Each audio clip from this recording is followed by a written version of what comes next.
Shalom, puji nama Tuhan. Mari kita bersama-sama mau memuji dan membesarkan nama Tuhan. Kita mau menyembah Tuhan, kita mau datang pada Tuhan. Haleluya Yesus. Terima kasih Tuhan, kami mengucap syukur Tuhan buat kebaikan-Mu Tuhan, buat kasih setia-Mu Tuhan, sehingga kami boleh berada saat ini Tuhan untuk bersama-sama menikmati kasih-Mu, menikmati kebaikan-Mu Tuhan. Kami rindu urapan-Mu, kami rindu jamahan-Mu Tuhan. Terima kasih Tuhan, terima kasih. Hanya di dalam nama Tuhan Yesus Kristus kami berdoa dan mengucap syukur. Haleluya. Amin.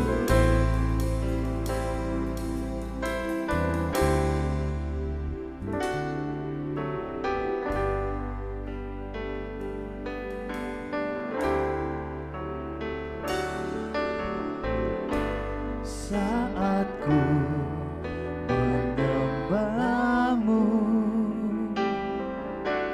Roh-Mu bekerja.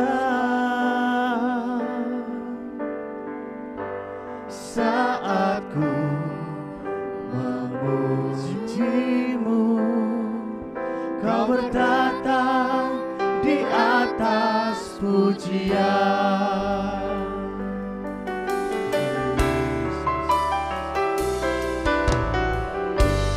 Saat ku menyembah-Mu, Roh-Mu bekerja. Saat ku memuji-Mu, Kau bertata di atas pujian. Ku angkat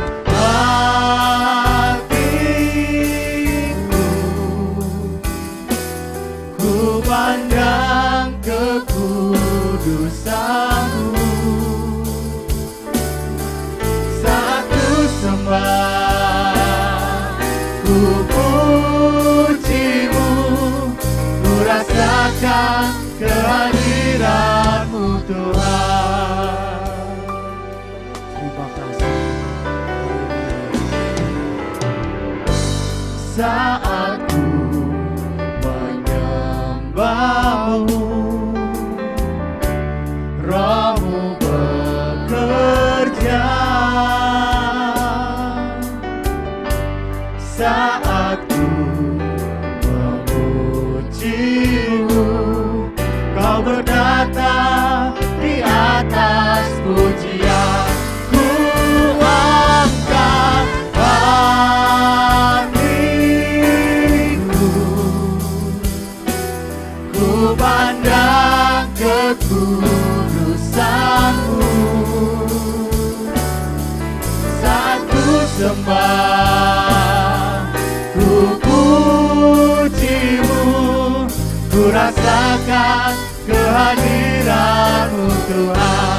Ku angkat hatiku, ku pandang kekudusan-Mu. Saat ku sembah, ku puji-Mu, ku rasakan kehadiran-Mu Tuhan. Ku angkat hatiku, ku pandang kekudusan-Mu.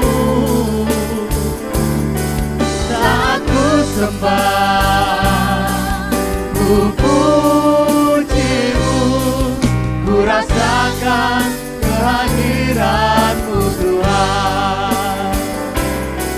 Saat ku sembah, ku puji-Mu, ku rasakan kehadiran-Mu Tuhan.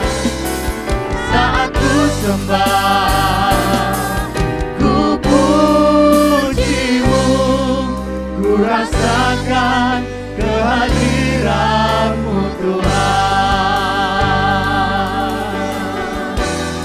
Haleluya Yesus. Haleluya Yesus.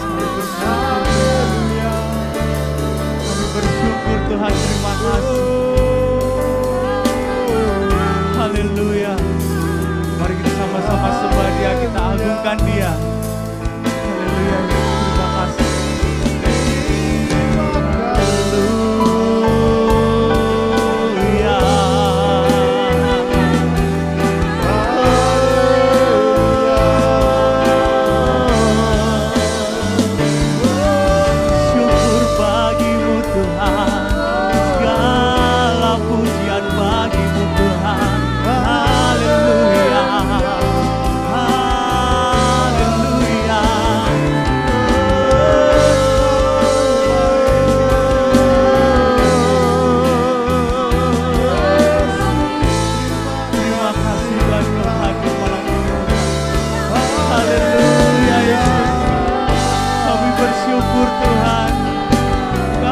Syukur Tuhan, terima kasih Yesus, terima kasih. Kami rindu urapan-Mu, kami rindu jamahan-Mu. Haleluya, haleluya, haleluya. Terima kasih Tuhan, terima kasih.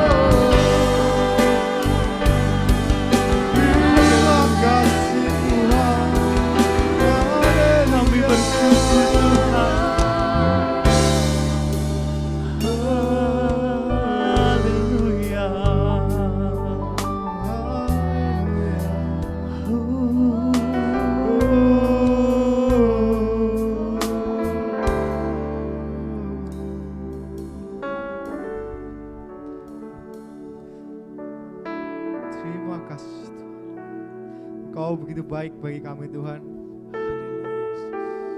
Kami tidak dapat membalas kebaikan-Mu Tuhan. Dengan apa kami membalas Tuhan? Engkau sungguh luar biasa baik dalam hidup kami Tuhan. Yes.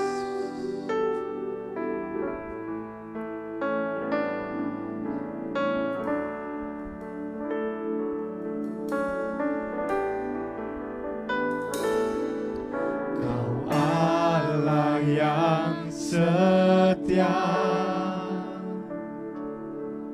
Bapa yang mulia,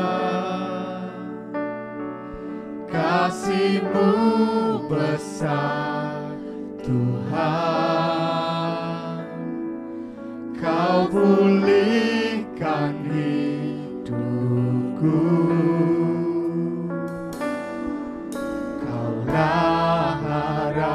Harapanku, hidupku dalam-Mu, Tuhan. Terima kasih Tuhan, Kau selamatkan hidupku.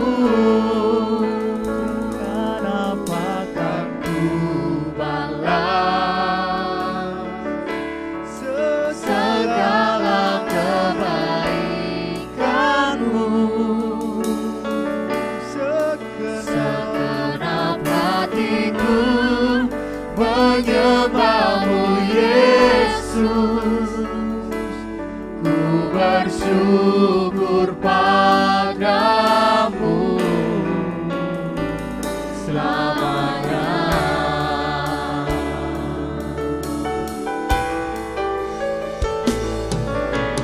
Allah yang setia,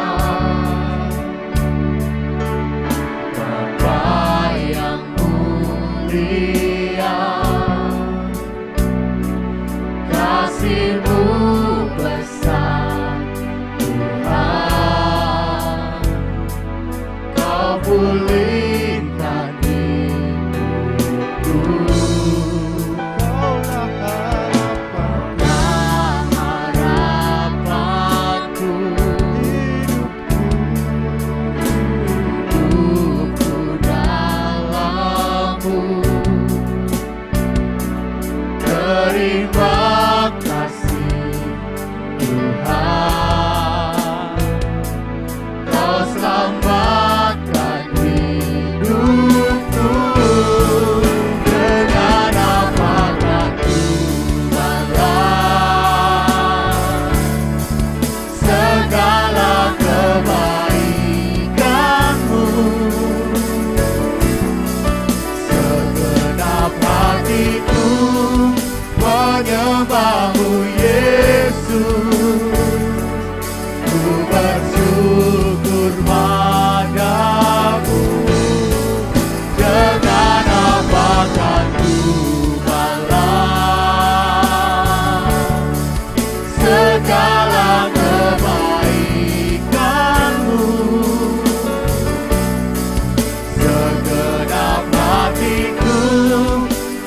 menyembahmu Yesus, ku bersyukur padamu. Dengan apa kan ku balas segala kebaikanmu. Segenap hatiku menyembahmu Yesus, ku bersyukur padamu. Segenap hatiku menyembahmu Yesus, ku bersyukur padamu. Namanya segenap hatiku menyembahmu Yesus, ku bersyukur padamu. Namanya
dengan apa kan ku balas segala kebaikanmu. Segenap hatiku menyembahmu Yesus, Kami dapat membalas segala kebaikan Tuhan. ku bersyukur Nikmati padamu. dalam kehidupan kami, Tuhan. Dengan apa kan ku balas Inilah kami, Tuhan. segala kebaikanmu. Kiranya persembahan kami dapat menyenangkan Engkau, Tuhan. Segenap hatiku menyembahmu Yesus, Terima kasih, Tuhan. Terima kasih. ku bersyukur padamu. Dengan apa kan ku balas segala kebaikanmu. Segenap hatiku menyembahmu Yesus, ku bersyukur padamu. Dengan apa kan ku balas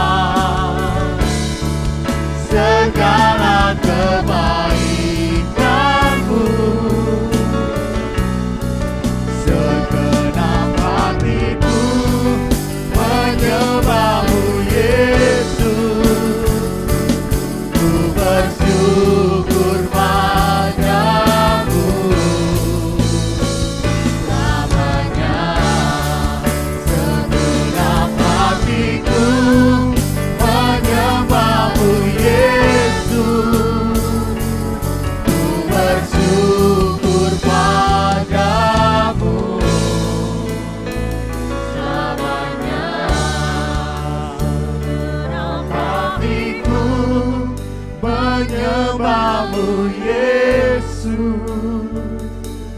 ku bersyukur padamu selamanya.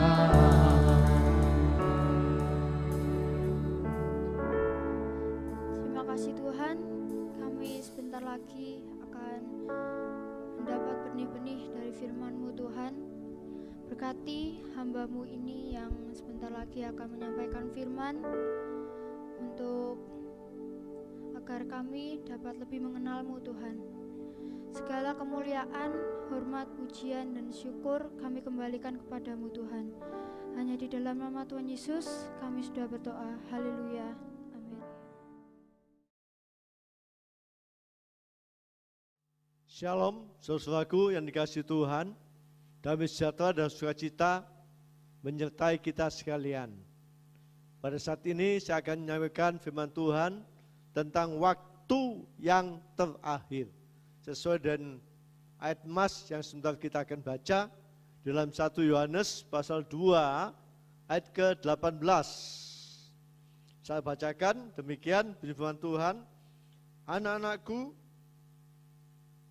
waktu ini adalah waktu yang terakhir. Dan seperti yang telah kamu dengar, seorang antikristus akan datang. Sekarang telah bangkit banyak antikristus. Itulah tandanya bahwa waktu ini benar-benar adalah waktu yang terakhir.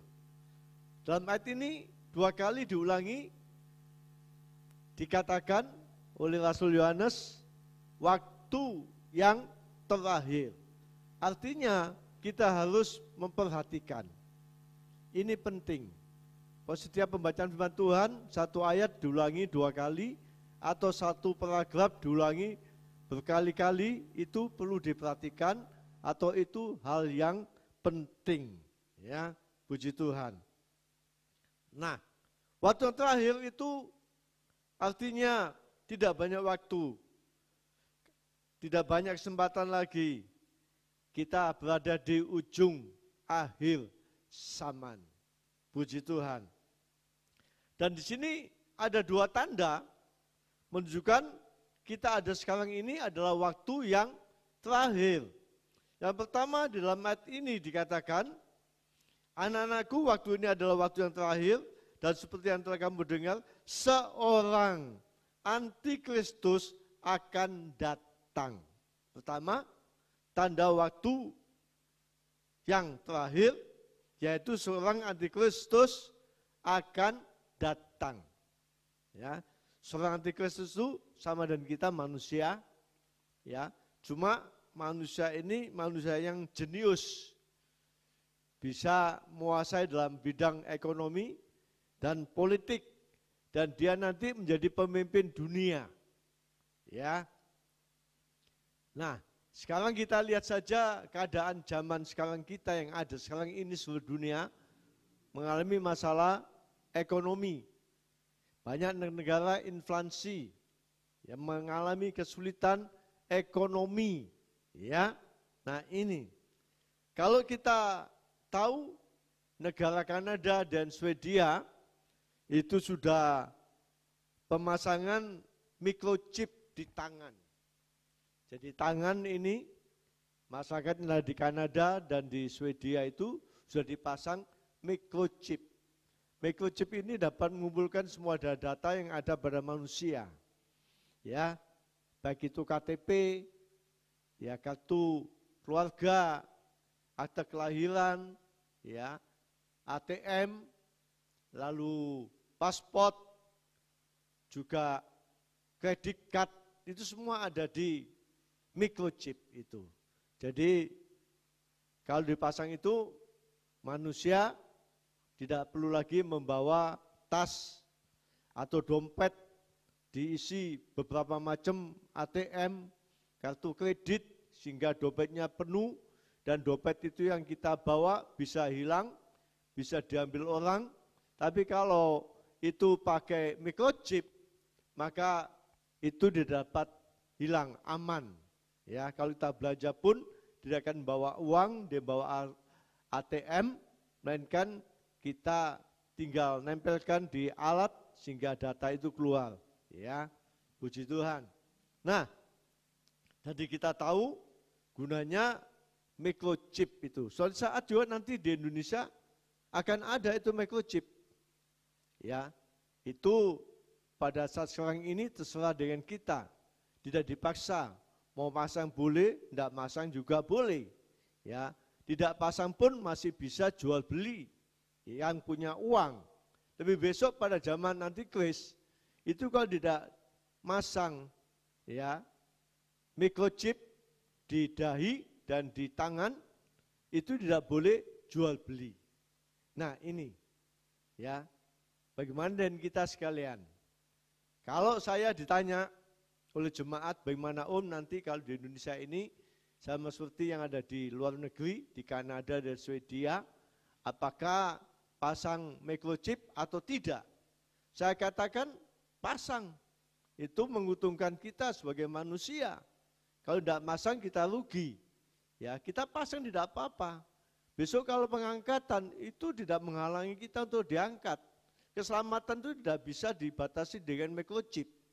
Ya, pengangkatan itu terjadi, ya itu sebelum Antikris ada di dalam dunia ini, menguasai dunia ini. Ya, jadi ini jelas Antikris itu akan datang, tidak tahu kapan, tidak diberitahu buat kita sekalian, tanggalnya, bulannya, tahunnya, ya tapi itu pasti akan datang menguasai dunia dan pemimpin dunia ini, ya. Dan dikatakan dalam ayat ini tadi yang kita baca, ya, di sini dikatakan bahwa Antikris ini dikatakan ayat yang ke-19, ya. Memang mereka berasal dari antara kita, tetapi mereka tidak sungguh-sungguh termasuk pada kita. Sebab jika mereka sungguh-sungguh termasuk pada kita, niscaya mereka tetap bersama-sama dengan kita, tapi hal itu terjadi supaya menjadi nyata bahwa tidak semua mereka sungguh-sungguh termasuk pada kita. Ayat 19 dijelaskan. Jadi seorang antikristus itu adalah manusia. Itu dikatakan ada di antara kita. Jadi itu asalnya orang Kristen yang tidak sungguh-sungguh. Ya, yang tadinya cinta Tuhan, tadinya percaya pada Yesus, pada akhirnya dia meninggalkan Tuhan. Tidak sungguh-sungguh. Ini jelas. Memang kita tahu bahwa ayat-ayat menceritakan tentang Antikris itu ada di 1 Yohanes dan 2 Yohanes. Ya, itu dijelaskan di dalam kitab Yohanes pasal Yohanes 1 dan Yohanes yang kedua. Ya. Jadi dikatakan Antikristus itu seorang manusia jenius, ya, dan dia dari antara kita. Dari antara kita berarti asalnya dulu percaya Yesus, lalu meninggalkan, atau juga dikatakan dalam ayat ini tidak sungguh-sungguh, tidak senap hati, ya, percaya kepada Tuhan Yesus. Memang kita tahu dalam 1 Timotius pasal 4 ayat 1 dikatakan dalam terjemahan lama, pada akhir zaman beberapa orang akan gugur daripada iman dan mengikuti ajaran setan-setan. 1 Timotius sudah dikatakan, pada akhir zaman banyak orang meninggalkan Tuhan. Apalagi seperti zaman sekarang ini, banyak orang meninggalkan Tuhan. Karena dan adanya virus COVID-19. Ya, nah ini. Jadi kita tahu seperti dalam ayat ini, ya, dikatakan banyak yang gugur imannya mengikuti ajaran setan-setan, ya. Dan 1 Yohanes pasal 2:22 dikatakan, ya, Antikristus itu menyangkal Yesus adalah Kristus dan tidak mengakui Bapa dan Anak. Ini dijelaskan, ya. Jadi mereka ikut Tuhan dan sungguh-sungguh dan mereka menyangkal Yesus adalah Kristus dan tidak mengakui Bapa dan Anak. Jadi jelas sekali dijelaskan dalam 1 Yohanes oleh Rasul Yohanes, ya, dijelaskan sekali. Dan kita lihat arti kata anti, ya, di sini ada dua arti kata anti dalam bahasa yang aslinya ante, ya, Yunaninya itu. Yang pertama kontras. Anti itu kontras. Ya, kontras itu perbedaan, tidak sama. Ya, itu namanya kontras. Jadi antikristus tidak sama dengan Kristus. Dalam sifat dan karakternya sangat jauh berbeda. Bagaikan langit dan bumi. Ya, kalau kita tahu Yesus itu memiliki karakter dan sifat lemah lembut, rendah hati, dan belas kasihan. Itu ditulis dalam Alkitab. Matius 11:29, Kristus Yesus itu lemah lembut, rendah hati, dan dia juga berbelas kasihan, tidak kejam. Nah, kalau kontras itu berlawanan dan sifat-sifat daripada Kristus, ya. Kalau lemah lembut itu dikatakan di sini lawannya kasar, ya. Rendah hati lawan katanya sombong, ya.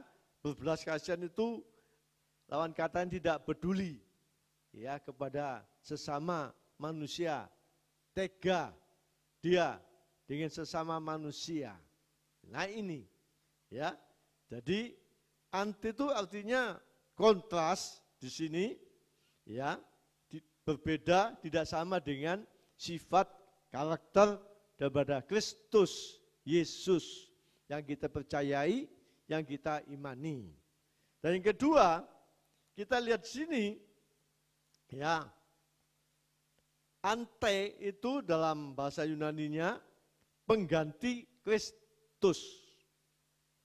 Kita tahu Kristus pada waktu ada di dunia ini disembah, dipuji oleh manusia yang percaya, ya, kepada Tuhan. Tapi nanti kalau antikris ini menguasai dunia ini, ya, dia juga minta disembah, dipuji oleh manusia.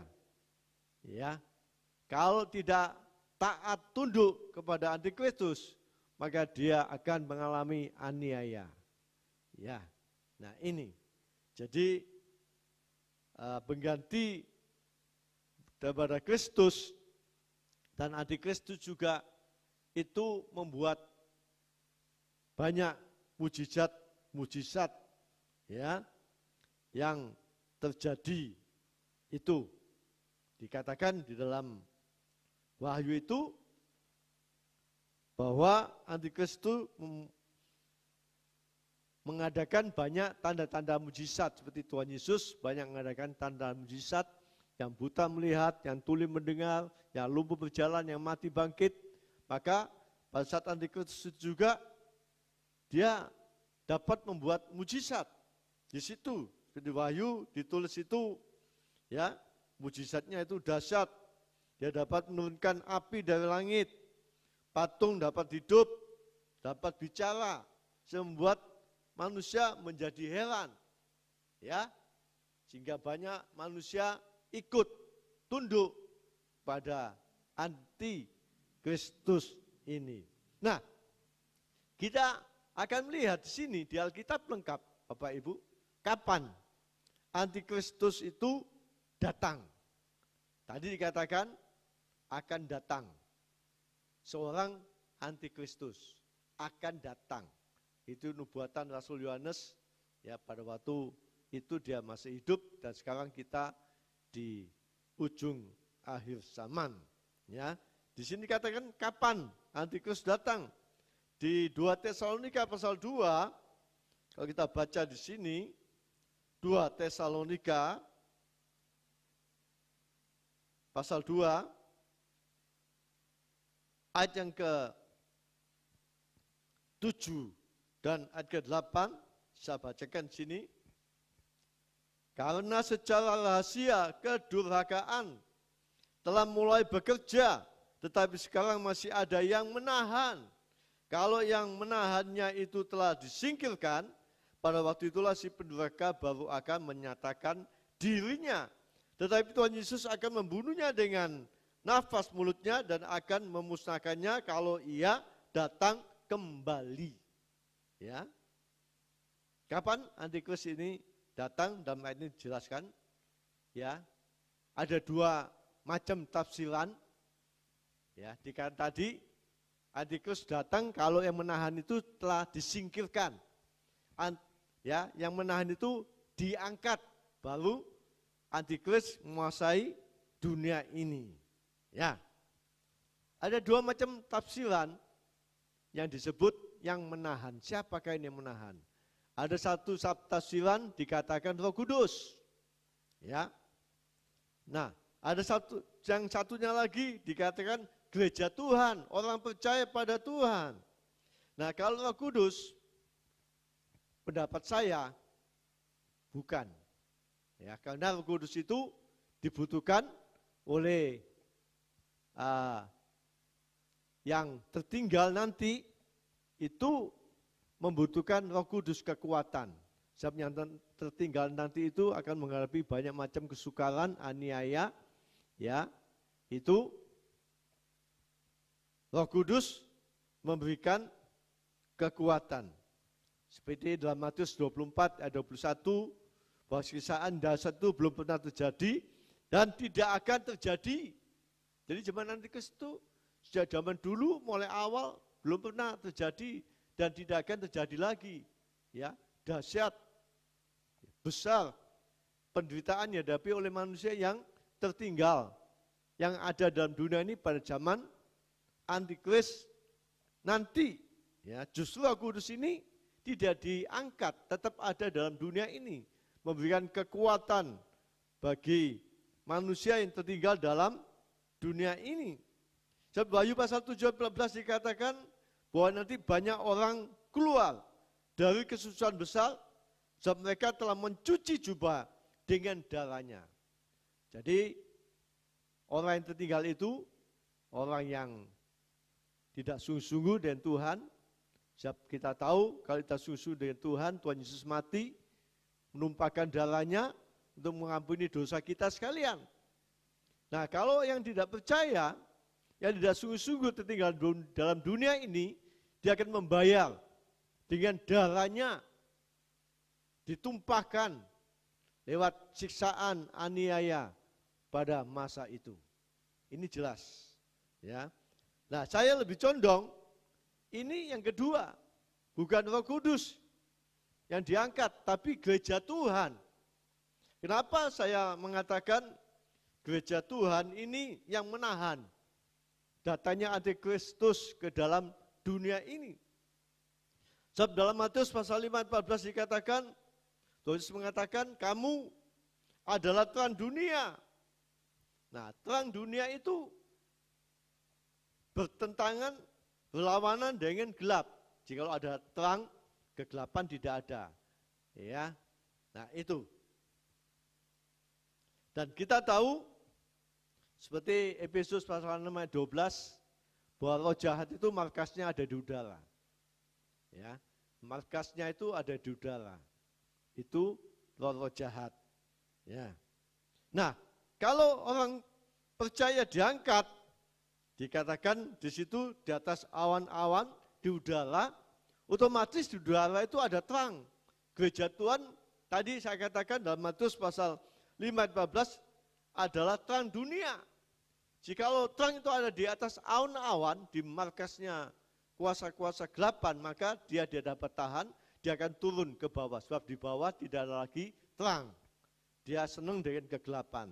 Nah, itu saatnya Antikristus yang menguasai dunia ini. Jadi yang menahan belum datangnya Antikris adalah gereja Tuhan. Setelah gereja Tuhan diangkat di atas awan-awan permai, pada saat itu Antikristus datang. Jadi pengangkatan ini lebih dulu ya terjadi. Setelah itu pada zaman antikristus menguasai dunia ini. Puji Tuhan. Ya. Lalu yang kedua dikatakan ada 2 tanda situ. Yang pertama tadi seorang manusia akan datang. Dan yang kedua dikatakan sekarang telah bangkit banyak antikristus. Artinya bangkit yang memusuhi orang-orang percaya. Pada zaman Rasul Yohanes itu banyak mengalami penderitaan Rasul Yohanes. Dan dia melihat banyak rasul-rasul Tuhan Yesus juga mengalami siksaan, penderitaan karena nama Yesus.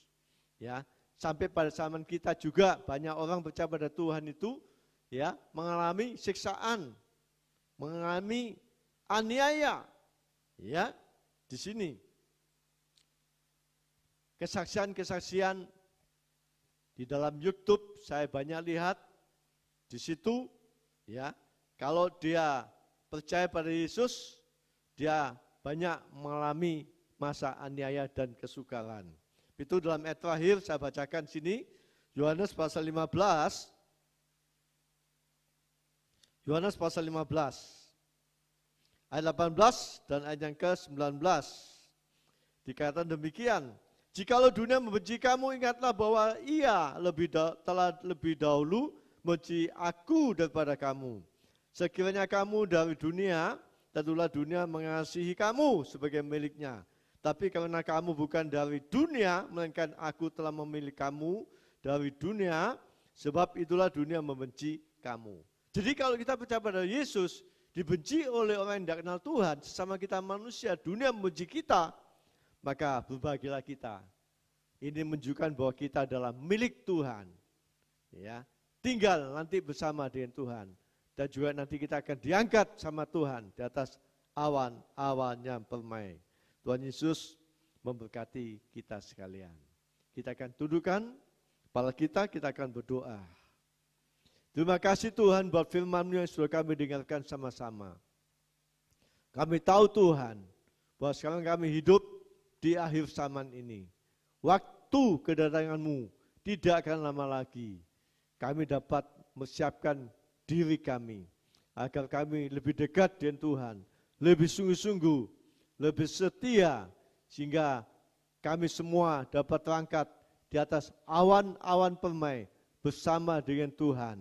Terima kasih, berkati kami semua yang sudah mendengarkan firman-Mu, baik lewat ibadah online ini. Tuhan berkati kami semua dalam pekerjaan kami, rumah tangga kami, rohani kami, masa depan kami, pelayanan kami. Nama-Mu dipuji dan dimuliakan. Terima kasih Tuhan. Ulurkan tangan-Mu dan dimalaikat daripada Tuhan. Tuhan Yesus memberkati engkau. Tuhan Yesus melindungi engkau. Tuhan Yesus menyinari engkau dengan wajah-Nya dan memberikan kasih karunia. Tuhan Yesus menghadapkan wajah-Nya kepadamu dan memberikan damai sejahtera. Kiranya